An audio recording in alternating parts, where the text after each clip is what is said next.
प्रभु राम आएंगे। भगवान राम जानते थे कि उनकी मृत्यु का समय हो गया है। वह जानते थे कि जो जन्म लेता है उसे मरना ही पड़ता है। यही जीवन चक्र है और मनुष्य देह की सीमा और विवशता भी यही है। उन्होंने कहा, यम को मुझ तक आने दो। वैकुंठ धाम जाने का समय अब आ गया है। मृत्यु के देवता यम स्वयं अयोध्या में घुसने से डरते थे, क्योंकि उनको राम के परम भक्त और उनके महल के प्रमुख प्रहरी हनुमान से भय लगता था। उन्हें पता था कि हनुमान जी के रहते यह सब आसान नहीं। भगवान श्री राम इस बात को अच्छी तरह से समझ गए थे कि उनकी मृत्यु को अंजनी पुत्र कभी स्वीकार नहीं कर पाएंगे, और वो रौद्र रूप में आ गए तो समस्त धरती कांप उठेगी। उन्होंने सृष्टि के रचयिता भगवान ब्रह्मा से इस विषय में बात की और अपने मृत्यु के सत्य से अवगत कराने के लिए राम जी ने अपनी अंगूठी को महल के फर्श के एक छेद में से गिरा दिया और हनुमान से इसे खोज कर लाने के लिए कहा। हनुमान ने स्वयं का स्वरूप छोटा करते हुए बिल्कुल भंवरे जैसा आकार बना लिया और अंगूठी को तलाशने के लिए उस छोटे से छेद में प्रवेश कर गए। वह छेद केवल छेद नहीं था, बल्कि एक सुरंग का रास्ता था जो पाताल लोक के नाग लोक तक जाता था। हनुमान नागों के राजा वासुकी से मिले और अपने आने का कारण बताया। वासुकी हनुमान को नागलोक के मध्य में ले गए, जहाँ पर ढेर सारी अंगूठियों का ढेर लगा था।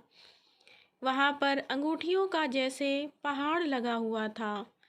यहाँ देखिए, आपको श्री राम की अंगूठी अवश्य मिल जाएगी, वासुकी ने कहा।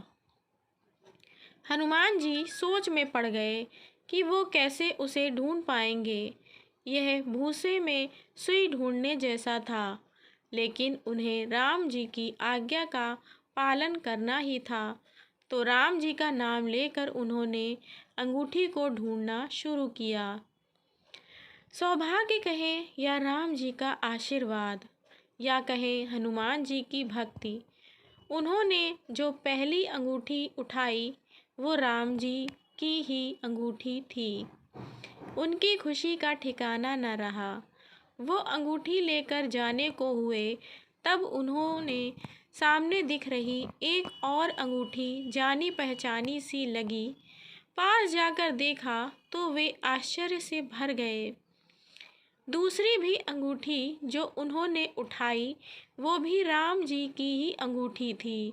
इसके बाद तो वे एक के बाद एक अंगूठी उठाते ही रह गए और हर अंगूठी श्री राम की ही निकलती रही।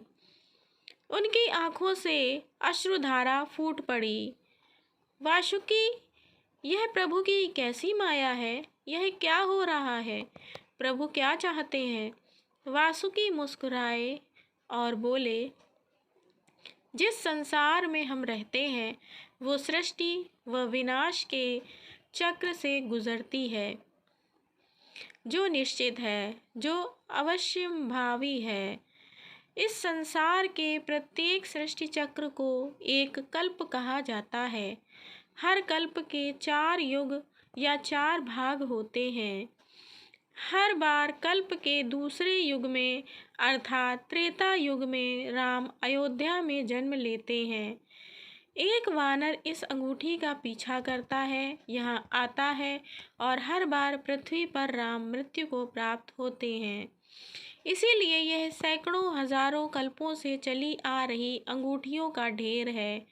सभी अंगूठियाँ वास्तविक हैं, सभी श्री राम की ही हैं। अंगूठियाँ गिरती रही हैं और इनका ढेर बड़ा होता रहा है। भविष्य के रामों की अंगूठियों के लिए भी यहाँ पर्याप्त स्थान है। हनुमान एकदम शांत हो गए और तुरंत ही समझ गए कि उनका नागलोक में प्रवेश और अंगूठियों के पर्वत से साक्षात्कार कोई आकस्मिक घटना नहीं थी, बल्कि यह प्रभु राम को उनको समझाने का मार्ग था कि मृत्यु को आने से कोई रोक नहीं सकता। राम मृत्यु को प्राप्त होंगे ही, पर राम वापस आएंगे। यह सर्व सृष्टि फिर दोहराया जाएगा। यही सृष्टि का नियम है। हम सभी बंधे हैं इस नियम से। संसार समाप्त होगा, लेकिन हमेशा की तरह संसार पुनः बनता है और राम पुनः जन्म लेंगे।